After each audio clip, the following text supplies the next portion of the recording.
Fund हम लोगों को मिला था और ये कई सालों से मिथिला महोत्सव का आयोजन किया जाता है। इस वर्ष 19 मार्च 2 दिवसीय मिथिला महोत्सव का आयोजन किया जा रहा है और इसका उद्देश्य ही यही है मिथिला महोत्सव का कि हमारे मिथिला की धरती है, यहाँ का आर्ट, यहाँ का कल्चर, यहाँ पे बहुत सारे अन्य क्षेत्रों में यहाँ का स्पेशल क्यूजीन्स है, यहाँ पे सैंड आर्ट है, यहाँ पे मधुबनी पेंटिंग का सिटी आर्ट है। नॉर्मल कई प्रकार की कला से ये क्षेत्र रिच बहुत ही परिपूर्ण है और यहाँ पे बहुत सारे अवार्डी इस जिले में निवास करते हैं। बहुत ही गौरव की बात है हम लोग के लिए। एक 2 दिवसीय ये महोत्सव का उद्देश्य यही है कि हम लोग जो ऐसे अपना जिला जो रिच है कलाकृतियों में उसको हम लोग याद करें और उसको सपोर्ट करें, उसको और ज़्यादा लोगों में जागरूकता फैले, यही उद्देश्य है।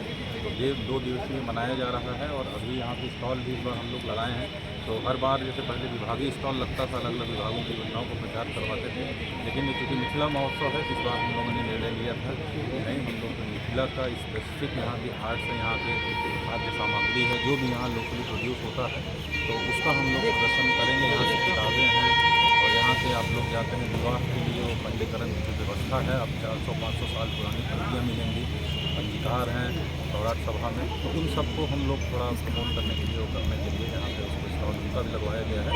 टोटल केंद्र ही है पूरा इसका फोकस इस बार स्टॉल का मिथिला के कल्चर पे वो आधारित है और शाम को इसका विधिवत उद्घाटन किया जाएगा और उसके बाद सांस्कृतिक कार्यक्रम होगा और कल के दिन भी ये चलेगा। आज अभी इसके बाद स्कूली बच्चों का सांस्कृतिक कार्यक्रम रहेगा शाम को, पहले शाम को प्रॉपर उद्घाटन होकर सांस्कृतिक कार्यक्रम होगा।